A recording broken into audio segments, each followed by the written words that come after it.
Students, आज हमारा topic है ह्यूमन एलिमेंट्री कैनाल, जिसमें कि हम पिछले वीडियो में माउथ और ओरल कैविटी के बारे में स्टडी कर ही चुके हैं और हम आज आगे बढ़ते हैं उसके आगे फेरिंग्स और ईसोफेगस और स्टमक। आज का हम फेरिंग्स, ईसोफेगस और स्टमक में खाने का पाचन, डाइजेशन किस तरीके से होता है उसके बारे में पढ़ेंगे।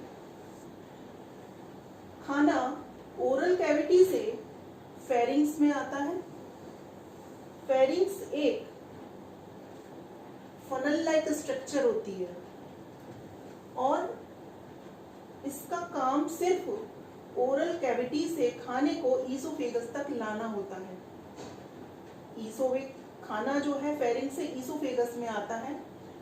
ईसोफेगस में पेरिस्टाल्टिक मूवमेंट्स होती रहती हैं, जिसमें कि खाने का कॉन्ट्रैक्शन और एक्सपेंशन होता है और खाना जो है वो पिसता है, टूटता है। ये पेरिस्टाल्टिक मूवमेंट तो ऑल ओवर एलिमेंट्री कैनाल में होती ही रहती है। ईसोफेगस एक ट्यूब लाइक स्ट्रक्चर होती है और ईसोफेगस से खाना जो है फिर वो स्टमक में आता है। स्टमक एक जे लाइक स्ट्रक्चर होती है, मस्कुलर होती है और इसमें गैस्ट्रिक जूस, इसके अंदर जो ग्लैंड्स होती हैं उनसे गैस्ट्रिक जूस निकलता है। उस गैस्ट्रिक जूस में HCl, हाइड्रोक्लोरिक एसिड, म्यूकस और पेप्सिन होते हैं। हाइड्रोक्लोरिक एसिड बैक्टीरिया को मारने का काम करता है और उसके मीडियम को एसिडिक बना देता है। स्टमक के मीडियम को एसिडिक बना देता है। स्टमक में जो म्यूकस सीक्रेट होता है ग्लैंड्स के जरिए, वो स्टमक की वॉल्स को एसिडिक हाइड्रोक्लोरिक के एक्शन से बचाता है। Mucus protects the walls of stomach from the action of HCl। इसके बाद पेप्सिन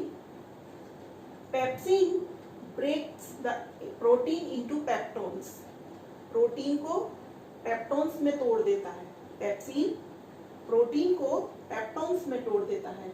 इन तीनों को मिलाकर हम गैस्ट्रिक जूस कहते हैं, जो कि स्टमक की वॉल्स के जरिए सीक्रेट होते हैं।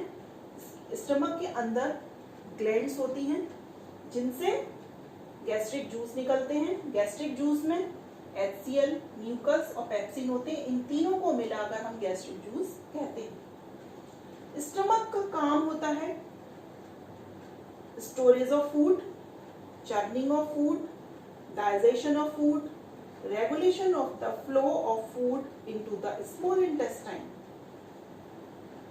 सबसे पहला काम इसका है खाने को स्टोर करना।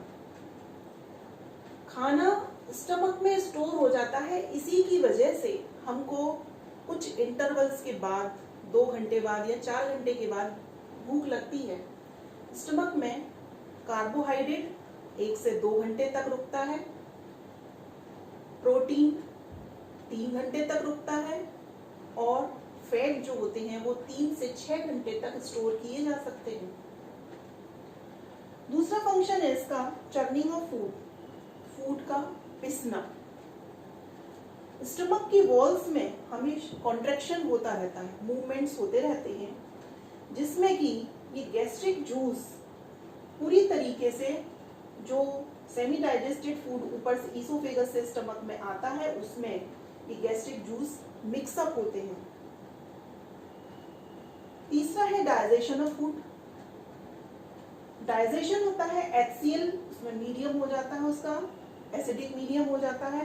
पेप्सिन जो कि पेप्टोन्स में, पेप्सिन के जरिए प्रोटीन जो होती हैं वो पेप्टोन्स में कन्वर्ट हो जाती हैं और protect the wall of mucus होता है। म्यूकस के जरिए डाइजेशन होता है। फोर्थ फंक्शन है इसका regulation of the flow of the food into the small intestine.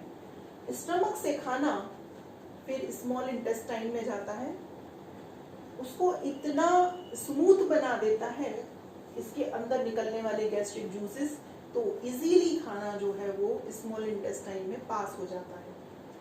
तो अब तक हम जो है ह्यूमन एलिमेंट्री के नाल में पढ़ चुके हैं mouth, oral cavity, pharynx, oesophagus और स्टमक।